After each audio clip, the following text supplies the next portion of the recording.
기독교를 비판하는 분들 가운데 동정녀 처녀 탄생을 부정하는 사람들이 상당수 있습니다.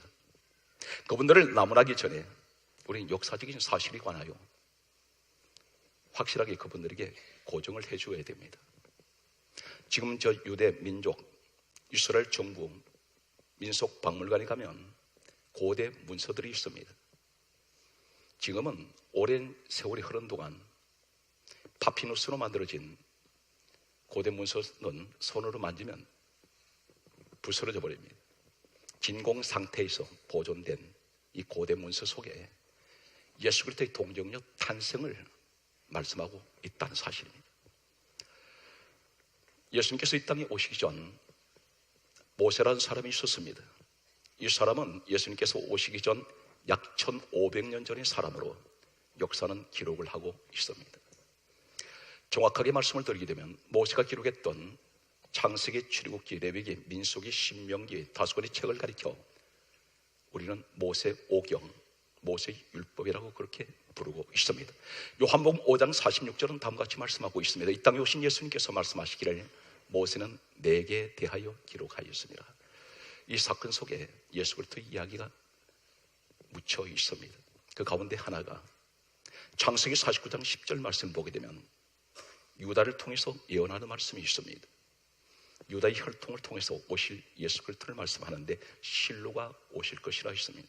실로는 메시아를 말씀하고 있습니다. 이때가 정확하게는 창세기부터 신명기가 기록된 이 연대는 BC 1450년에서 1400년 사이로 알려지고 있습니다. 다시 역사는 흘러서 BC 745년에서 680년 사이에 기록되었던 이사야서가 있습니다. 예수님께서 이 땅에 오시기 전 약 750년 전에 기록된 내용들이 있습니다. 그 가운데 성경은 이렇게 말씀하고 있습니다. 성령으로 이 땅에 오실 예수 그리스도에 관하여 예언한 말씀은 이사야 11장 1절은 다음과 같이 말씀하고 있습니다. 이새의 줄기에서 한 싹이 나며 그 뿌리에서 한 가지가 나서 결실할 것이요, 이렇게 말씀하고 있습니다. 이새라는 사람은 다윗의 아버지입니다. 바로 이 집안은 유다의 혈통을 가진 집안입니다. 여기서 가지란 말은 메시아가 오실 것을 말씀하고 있습니다. 이어서 이사야 11장 2절은 다음과 같이 말씀하고 있습니다. 그 위에 누구 위에를 말씀합니까? 이 땅에 오실 예수 그리스도, 그분에게 성경은 말씀하고 있습니다. 여호와의 영, 그리고 말씀하기를 지혜와 총명의 영, 모략과 재능의 영, 지식과 여호와를 경외하는 영이 그 위에 강림하시리니. 영은 성령을 말씀하고 있습니다. 성령께서 이 땅에 예수님께서 오실 때 함께 하실 것을 말씀하고 있습니다. 과연 예수님은 성령으로 잉태하셨는가? 성령 사역, 우리 예수님과 함께 하셨던 대표적인 성경에 강조하고 계시는 7가지 우리 주님께서 성령과 함께 하셨던 모습을 소개하고, 동시에 나에게 성령이 함께 하시면 7가지를 말씀하시는 내용과 어떻게 하면 성령을 내가 받을 수가 있을까요? 5가지를 하나님께서는 오늘 우리에게 말씀하고 있습니다. 사랑하는 성도 여러분, 성령과 함께 하시는 오늘 이 시간 되시기 바랍니다. 그리고 분명 2017년 성령과 함께 가는 에베소서 5장 18절은 다음과 같이 말씀하고 있습니다. 우리 주님께서 사도 바울을 통하여 이렇게 말씀하셨습니다. 오직 성령 충만 받아라. 성령 충만하셔야 됩니다. 갈라디아 5장 16절은 다음과 같이 말씀하고 있습니다. 성령을 따라 행하라. 2017년 우리는 성령을 따라가는 한 해가 되십시오. 거기는 분명 여러분 후회하지 않는 축복의 길이요, 형통한 길이며 은혜의 길이 될 것을 확신합니다. 예수님께서 이 땅에 오셨을 때 성령과 함께 하시는 7가지 모습을 소개하겠습니다. 마태복음 1장 20절은 다음과 같이 말씀하고 있습니다. 우리 예수님께서는 성령으로 잉태하셨다고 말씀하고 있습니다. 분명 우리 주님은 성령으로 잉태하셨습니다. 오늘 누구에게 잉태하셨습니까? 마리아에게. 성령으로 잉태하신 우리 주님이 함께한다면, 만약에 주님이 나와 함께하신다면 오늘 마리아에게 전해진, 천사가 와서 전한 세 가지, 반드시 이 축복은 주어집니다. 누가복음 1장 28절에 다음같이 말씀하고 있습니다. 은혜 받은 자여 평안할지어다 주께서 너와 함께 계시도다. 성령이 함께 하실 때 오늘 하나님께서는 천사를 통해서 말씀합니다. 은혜 받은 자여, 나는 은혜의 사람입니다. 은혜는 누가 주십니까? 요한복음 1장 17절에 은혜와 진리는 예수 그리스도로 말미암아 온 것이라. 그리고 하실 말씀은 은혜 받은 자여 평안할지어다. 은혜가 임할 때 내게 평안이 찾아옵니다. 오늘 시간 은혜 시간, 평안의 시간 되시기 바랍니다. 세 번째는 주께서 너와 함께 계시도다. 임마누엘의 하나님, 내게 하나님 함께 하시는 이 은혜가 우리에게 주어진다는 것입니다. 성령님은 우리 예수님 이 땅에 오실 때 성령으로 잉태하신 예수 그리스도.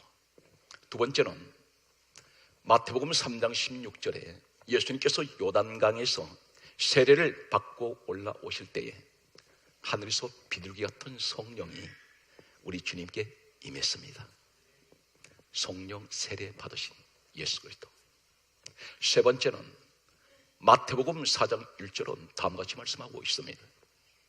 예수님께서 성령에게 이끌리어 마귀에게 시험을 받으러 나가셨습니다. 광야로 가셨을 때 성령으로 마귀 시험을 이기셨습니다. 내게 성령이 함께 하신다면 나도 사단 마귀를 이길 수가 있습니다. 내 혼자 힘으로는 할 수 없습니다. 그러나 성령의 힘으로, 성령의 능력으로 나는 능히 사단 마귀의 권세를 제압할 수가 있습니다. 네 번째는 다음과 같은 말씀을 하고 있습니다. 마태복음 12장 28절은 말씀하시기를 우리 예수님께서는 성령으로 귀신을 쫓아내셨다고 말씀하고 있습니다. 성령으로 귀신을 쫓아내신 우리 예수님, 성경은 그렇게 증언하고 있습니다. 우리 주님은 늘 성령과 늘 동행하셨고 늘 성령과 함께 하셨습니다. 성경은 다섯 번째, 우리 예수님의 성령 사역을 다음과 같은 말씀을 하고 있습니다. 누가복음 4장 14절에서 15절 말씀을 보게 되면 우리 예수님께서는 성령의 능력으로 말씀을 가르치셨다고 말씀하고 있습니다. 우리 주님은 성령의 능력으로 말씀을 가르치셨습니다. 오늘 말씀을 전하는 이 부족한 작은 종인 저에게도 성령의 능력으로 오늘 이 시간도 말씀을 전하고 있습니다. 여섯 번째는 우리 주님이 2000년에 이 땅에 오셨을 때는 십자가에 죽으시기 위해서 오셨습니다. 주님이 이 땅에 오실 때는 너무나 세상을 바라볼 때 슬퍼하셨습니다. 예루살렘을 바라보시면서 우셨던 우리 주님, 이 세상에서 우리 주님은 기뻐하실 일이 아무것도 없었습니다. 웃으실 일이 없습니다. 그런데 성경은 다음과 같은 말씀을 하고 있습니다. 누가복음 10장 21절 말씀을 보면 예수님께서 따라하시겠습니까? 성령으로 기뻐하사. 지금 우리 환경이 어떻습니까? 최소한 지난 한 해를 우리가 결산해보면 지금도 어쩌면 그것은 계속해서 진행되고 있는지 모릅니다. 크고 작은 시험과 문제 앞에 나는 지금 서 있습니다. 가정적으로, 직장, 사업장, 여러 가지 환경 속에서 계속되는 도전, 나를 우울하게 만듭니다. 나를 좌절시키고 있습니다. 낙심하게 만듭니다. 뜻대로 이루어지지 않습니다. 자연히 내 마음은 어두워지고 있습니다. 웃음을 잃어버렸습니다. 어쩌면 현대인들은 웃음을 잃어버렸는지 모릅니다. 길을 지나가다 보면 웃는 모습은 거의 쳐다보기가 힘든 시대가 바로 이 시대라고 말할 수가 있습니다. 그런데 아무리 환경이 힘들고 어렵고 우울할지라도 내 인생에 날마다 어둠 가운데 있다 할지라도 기뻐하는 사람이 있습니다. 왜 그렇습니까? 성령이 함께할 때. 우리 예수님은 성령으로 기뻐하셨다 했습니다. 오늘 성령이 나와 함께 할 때는 환경이 어떤 환경이었든지 제약을 받지 않습니다. 아무 상관없습니다. 때로는 내가 몸이 아플지라도 가정에 어려움이 있고 자녀가 문제가 있고 부부간에 갈등이 있어도 진정으로 내 마음속에 성령님을 모시고 계신 분들은 항상 환경 구애받지 않습니다. 늘 기뻐합니다. 성령이 함께할 때는 그분은 어떤 영이세요? 기쁨의 영이십니다. 그분은 어떤 분이십니까? 즐거움을 주시는 분입니다. 항상 마음에 평강을 주시는 우리 성령님. 계속되는 말씀을 여러분에게 소개합니다. 7번째, 우리 성령님이 주님과 함께 하셨을 때 성경은 다음 같은 말씀을 하고 있습니다. 로마서 8장 11절은 말씀하시기를 예수를 죽은 자 가운데서 다시 살리시는 영, 이렇게 말씀하고 있습니다. 영은 성령을 말씀합니다. 예수님을 죽은 자 가운데서 다시 살리신 분이 누굽니까? 성령께서 살리셨다는 것입니다. 그리고 하신 말씀이 계속해서 이렇게 말씀합니다. 로마서 8장 11절에 예수를 죽은 자 가운데서 다시 살리신 영이 너희 안에 거하면 너희 죽을 목숨도 살리시리라. 우리 주님과 함께 하시던 성령님이 지금 나와 함께 하신다면 우리 죽을 목숨도 살려주신다 했습니다. 이상이 7가지 예수님과 함께 하셨던 성령 사역, 성경은 그렇게 기록하고 있습니다. 주님께서 부활하셨습니다. 그리고 도망간 제자들 한 사람같이 주님 곁에는 없었습니다. 다 도망갔습니다. 십자가에 고난당해서 끌려가실 때 이 사람들은, 최소한 제자들은 3년에서 3년 6개월 동안 주님과 동고동락을 같이 했습니다. 밤낮없이 주님을 그림자처럼 따라다녔던 사람들이었는데 성령 받기 전에 그들의 모습은 너무나 비겁한 모습이었습니다. 예수님을 다 배신했습니다. 다 도망갔습니다. 주님께서 이러한 제자들을 부활하신 주님께서 찾아오셨습니다. 찾아오셔서 그들이 모여있는 곳에 오시더니 잠시 전에, 최소한 며칠 전에 사건이 있었던 도망간 그들 책망하지 않습니다. 아무 말씀도 하지 아니하시고 첫마디가 너희에게 평강이 있을지어다, 평안을 빌어주셨습니다. 그리고 하시는 말씀이 요한복음 20장 22절은 다음 같은 말씀을 하고 있습니다. 숨을 내쉬며 가라사대 성령을 받으라. 성령 사건을 말씀하고 있습니다. 성령을 받으라 말씀하신 주님께서는 이 지상에서 33세를 일기로 감람산에서 천사들과 함께 하늘로 올려 가실 때에 성경은 말씀합니다. 약 500여 명이 보았다고 했습니다. 마가의 다락방에 모인 사람은 약 120여 명이었습니다. 그런데 마지막 이 땅을 떠나실 때 남기시는, 당부하시는 말씀이 어쩌면 이 지상에 마지막 남기셨던 유언과 같은 말씀 한마디가 있습니다. 사도행전 1장 8절 말씀 보게 되면 오직 성령이 너희에게 임하시면 너희가 권능을 받고 예루살렘과 온 유대와 사마리아 땅끝까지 이르러 내 종인 되어라. 주님이 남기시는 마지막 이 땅 떠나시면서 하신 말씀은 성령을 받으라. 성령을 받으면 권능을 받을 것이고, 그리고 예루살렘, 온 유대, 사마리아 땅끝까지 이르러 예수님 종인 데려가셨습니다. 이상이 우리 주님께서 성령에 관하여 하신 말씀과 성령 사역을 말씀한 내용입니다. 왜 주님께서 성령을 받으라고 말씀할까요? 왜 그토록 주님께서는 성령을 계속해서 말씀하고 있는 이유가 무엇입니까? 성령이 오늘 이 시간 우리와 함께 하신다면 분명 7가지 성령 사역은 우리와 함께 하실 것입니다.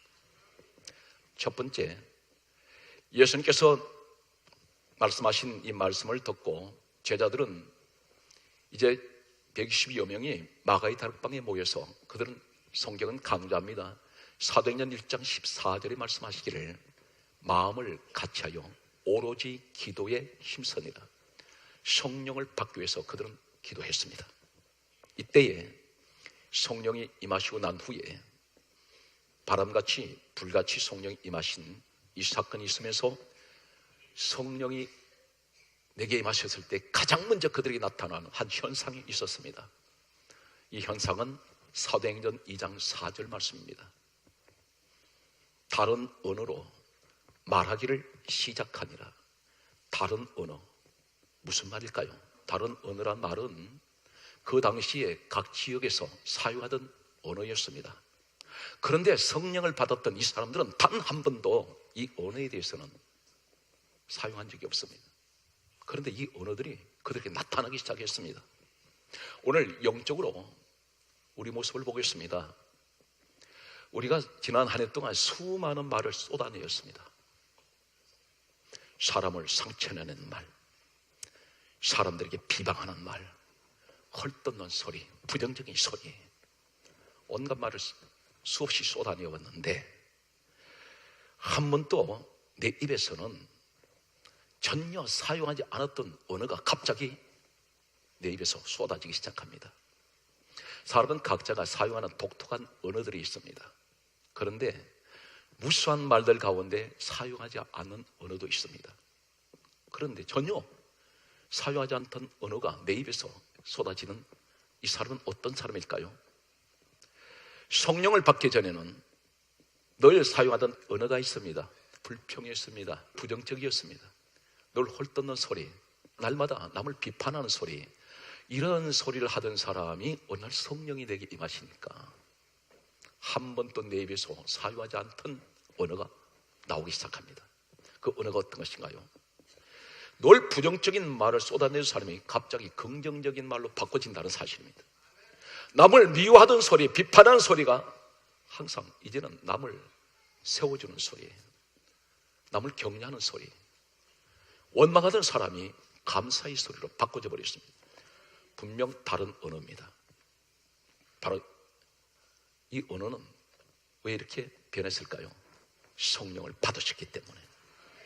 우리 성령 하나님은 긍정의 하나님이세요. 우리 성령 하나님은 사랑의 하나님이세요. 우리 성령 하나님은 기쁨의 하나님이십니다. 그런데 오늘 우리가 이제 성령이 나와 함께 한다면 분명 2017년은 내 입이 행복한 소리, 감사의 소리, 평화의 소리가 나올 것입니다. 두 번째는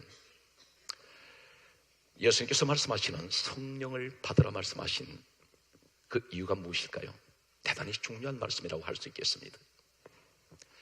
요한복음 15장 26절 말씀을 보게 되면 성경은 다음과 같은 말씀을 하고 있습니다. 진리의 성령이 오시면 그가 나를 증거할 것이요, 성령님이 나와 함께 하실 때 내가 예수 그리스도를 증거한다는 것입니다. 예수님 증인된다는 것입니다.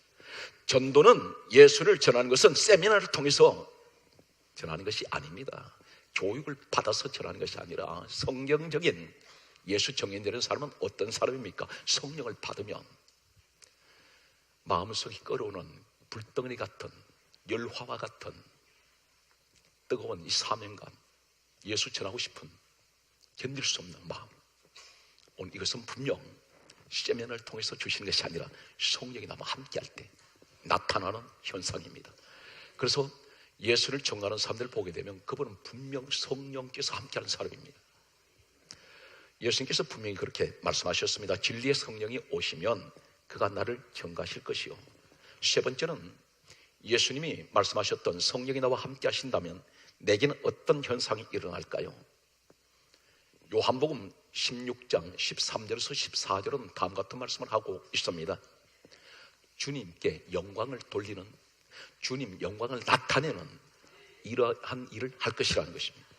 내 작은 입에 내 말 한마디가 우리 주님이 영광 받으시는 그러한 말을 할 수가 있습니다. 우리 하나님 거창한 것을 원하지 아니하세요. 내게 주어진 이 현실 속에서 내가 가장 작은 한 방울 빗방울 같은 존재며 하늘의 모래알 같다 할지라도 그 작은 것에서 하나님 영광 받으시기를 원합니다. 사랑하는 성도 여러분, 어느 자리든 내가 서 있는 그 위치에서 항상 최선을 다하는 하나님께 영광 돌리는 여러분이 되시기를 축복합니다. 네 번째는 무엇을 우리에게 말씀하고 있습니까? 로마서 8장 2절은 주님께서 말씀하셨던 성령이 내게 임하신다면, 성령이 나와 함께 하신다면 네 번째 나타나는 현상은 어떤 것일까요? 성령님이 무엇을 하실까요? 성경은 이렇게 말씀하고 있습니다. 로마서 8장 2절은 말씀하시기를 생명의 성령의 법이 죄와 사망의 법에서 너를 해방하였느니라. 죄와 사망의 법에서, 죄와 사망에 묶여있는 우리를 성령님께서 해방시켰다는 것입니다. 오늘 여러분 자유함이 있습니까? 나는 자유하다고 생각하십니까? 만약에 성령이 나와 함께 계신다고 믿습니까? 그렇다면 여러분은 죄와 사망의 법에서 자유해졌습니다. 해방되었습니다. 성경은 계속해서 다음 같은 말씀을 하고 있습니다. 우리는 지난 한 해 동안 최소한 돌아보면 나 자신이 내가 모습을 볼 때 참 한심하기 그지없습니다. 왜 그렇습니까? 너무 잘 무너집니다. 아침에 결심했던 마음이 해가 지기 전에 또 뒤바뀌어져 버립니다. 우리 스스로 무너지는 우리 모습 속에서 나 자신 너무나 연약하다는 사실을 깨닫습니다. 항상 엎드릴 때마다 하나님 앞에 연약한 나를 도와달라고 우리는 때때로 그런 기도를 할 때가 있습니다. 그런데 가장 연약한 내가, 가장 약한 존재인 내가 가장 강한 자가 될 수가 있습니다. 성경은 무엇을 말씀하고 있습니까? 로마서 8장 26절은 이렇게 말씀하고 있습니다.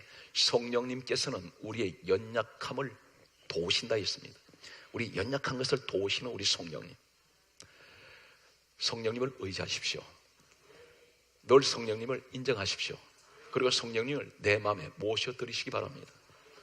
오늘 이 시간 사랑하는 성도 여러분, 성령님을 사모하는 여러분에게 2017년 놀라운 은혜가 될 것을 저는 확신합니다. 계속된 말씀을 보면은 성경은 다음 같은 말씀을 하고 있습니다. 이 시대는 때때로는 소망을 잃어버린 시대입니다. 그런데 성령이 나와 함께 하실 때 어떤 일이 생깁니까? 로마서 15장 13절은 다음 같은 말씀을 하고 있습니다.